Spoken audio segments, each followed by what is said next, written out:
بعض اوقات ایسا ہوتا ہے کہ ہم کسی کے گھر ایز اے مہمان کی حیثیت سے جاتے ہیں، جی وہ بلاتا ہے یا ہم خود ہی اچانک پہنچ جاتے ہیں، تو پھر اس کے گھر پہ ہماری نظریں مطلب گھومتی ہیں اوپر نیچے، تو اس حوالے سے کیا فرمائیں گے؟ دیکھیں، اس میں احتیاط کرنی چاہیے.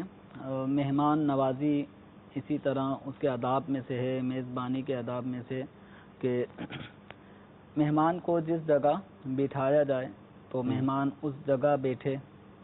اسی طریقے سے ایسی کوئی بات نہ کرے کہ جس سے میزبان کی، صاحب خانے کی دل آزاری ہو. صحیح. اب بہت ساری چیزیں ایسی ہوتی ہیں کہ ہم اچانک کسی کے گھر پہنچے ہوتے ہیں، صحیح. اور اس کے گھر کا ابھی صفائی کا ٹائم شروع نہیں ہوا ہوتا، یا کسی وجہ سے اس نے اب صفائی نہیں کی ہوتی، صحیح. یا بچوں نے بکھیر دیا ہوتا ہے سامان، اور ہم بھی اسی ٹائم پہنچے ہوتے ہیں.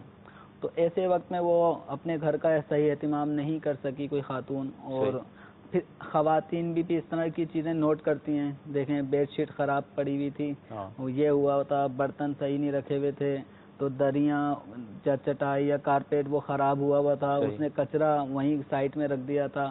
تو یہ چیزیں جو جس کو ہم کہیں نا نقائص، صحیح، ان چیزوں کو حتی الامکان دیکھیں ہی نہیں. صحیح.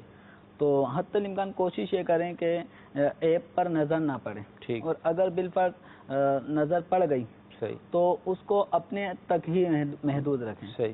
اب یہ نہ ہو کہ دو مہمان گئے ہیں تو وہ دو مہمان جو ہے وہ ادھر ادھر کی چیزوں پہ تب دیکھ کر آپس میں نگاہوں میں ہی بہت کچھ کہہ دیا جاتا ہے. تو اس سے زیادہ مردوں کے مقابلے میں خواتین میں یہ حس زیادہ ہوتی ہے نوٹ کرنے کی. اور اس کے بعد پہلے تو یہ جانا، پھر وہاں جا کے جو باتیں کرنی تھی وہ باتیں کرنا، پھر ان چیزوں کو نوٹ کرنا، پھر دعوت سے فارغ ہونے کے بعد پھر دعوت کے اوپر تبصرہ، اور ایک دن کئی دنوں تک چلتا رہتا ہے. تو اس حوالے سے بالخصوص ہماری خواتین اسلامی بہنوں کو احتیاط کرنی چاہیے کہ کسی کے بھی گھر جائیں تو ایسی چیزیں جو ہمیں لگتی ہیں کہ یہ عیب ہے، حتی الامکان عیب کی طرف نظر نہ کریں. کوئی بھی چیز صحیح نہیں رکھی ہوئی تو بار بار اس کو دیکھ کر صاحب خانہ کی توجہ کہ بھئی انہوں نے نوٹ کر لیا، تو ایک شرمندگی کا احساس ہوتا ہے. تو اگر صاحب خانہ کو یہ محسوس ہو کہ آپ نے اس طرح کی چیزیں نہیں دیکھی تو اس کو محسوس نہیں ہوگا، دل آزاری نہیں ہوگی. لیکن ہم نے ایک ایک چیز نوٹ کر کے پھر اس کی دروازوں پہ دیکھیں کہ گرد جمی ہے، اس کی دیواروں پہ دیکھیں کہ مٹی اٹی ہوئی ہے، اس میں مکڑی نے جالے بنا دیے ہیں، صفائی نہیں کی، عید کے دن قریب ہیں، جس طرح کے معاملات. تو بس اوقات منہ پھٹ خواتین وہ ایسا بول کے بھی دل آزاری کر دیتی ہیں.